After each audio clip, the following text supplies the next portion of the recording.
Tonight we were doing a service on a STIHL FS 91R. Most of what you're going to see will apply to all of the STIHL full mix engines. Let's get into it.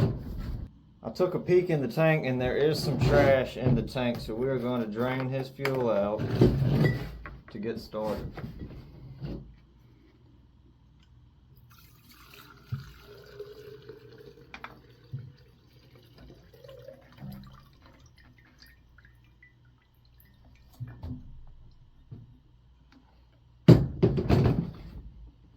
I don't know how well you're going to be able to see this, but you can see there is a lot of stuff floating in that fuel. So we're going to blow the tank out with some compressed air.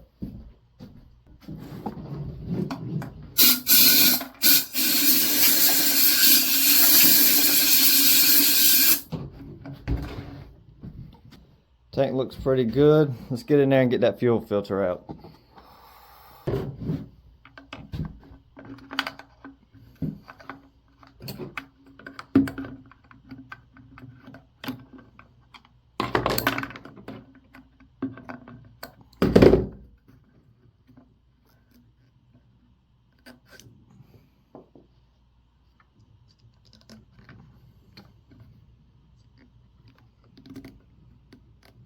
Got our new fuel filter on. We'll drop it back in the tank. The part number for that fuel filter is 000-350-3521. Let's go ahead and put some fresh fuel in it.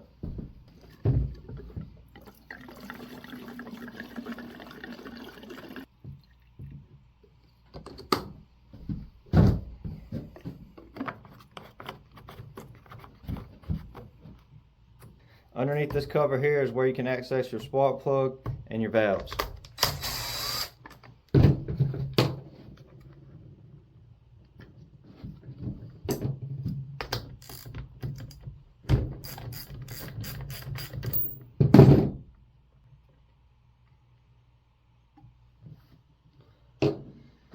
You don't have to remove this cover here to adjust the valves, but it'll be easier for y'all to see if I pull it out of the way. It's just 3 bolts.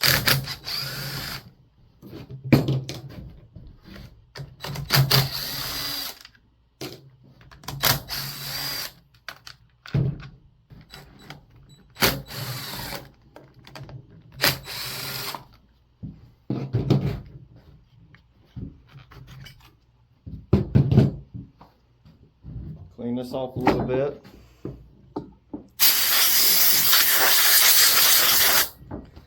This full mix engine is kind of a hybrid engine. It's a 4-cycle engine, but it does not have an oil reservoir for your crankcase oil like a regular 4-stroke would. It still uses pre-mixed fuel.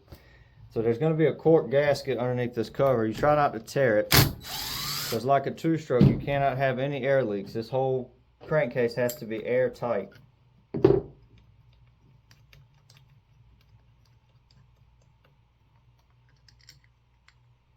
See, the gasket stayed in place there.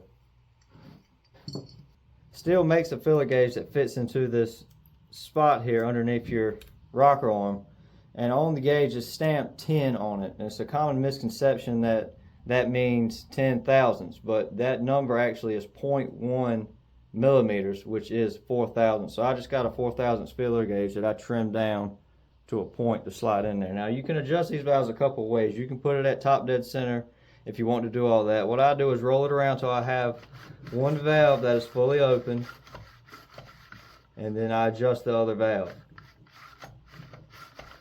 So we're going to roll this valve here around till it's open. That means that this valve is fully closed. And there's a lot of slop there. It's an 8mm nut on top. We're going to tighten it to take up some of that slack.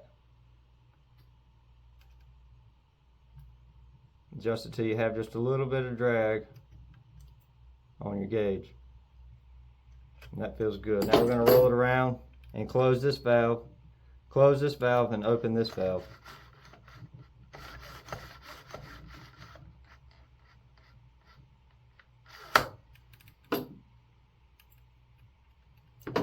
That one's a little wide too, so we're going to close this one up. That feels good. Roll them around, just double check.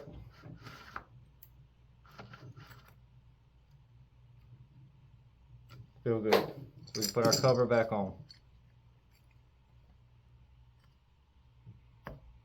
There is a copper crush washer underneath this bolt here too. It's important that that's there. You don't want any air leaks.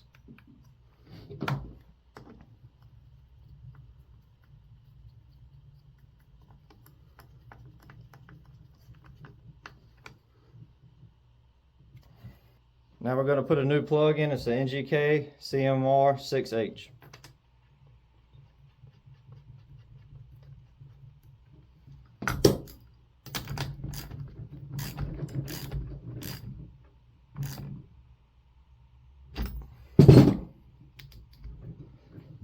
The air filter looks fine. We're just going to blow it out. If you do need to replace it, the part number is 4180-141-0300.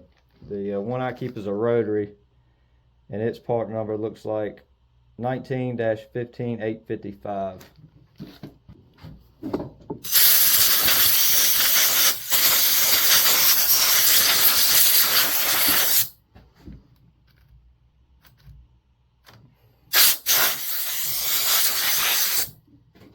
Now I'm going to flip it around and we'll check the spark arrestor. To remove your spark arrestor, there's one T20 screw right here. We're going to pull that out, and we're going to grab the spark arrestor and pull it out.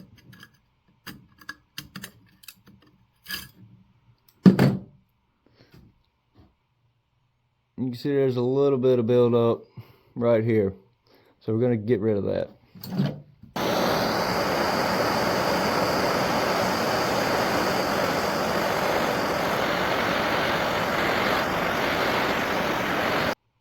Now we can see our spark arrestor is nice and clean. Let's put it back in.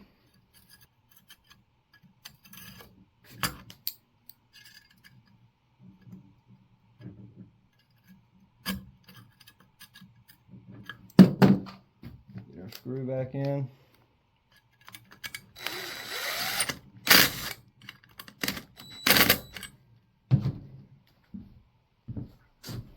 Now I'm going to flip it back around and we'll put the covers back on.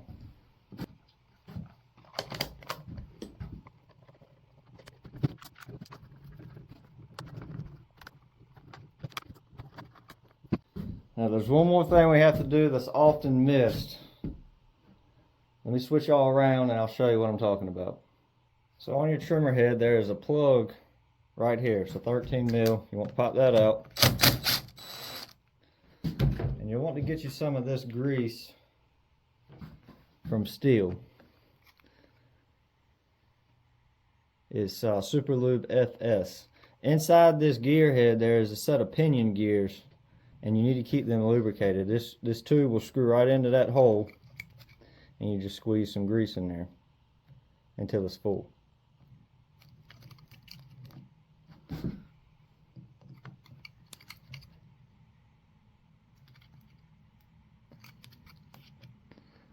And it's nice and full. Reinstall our plug.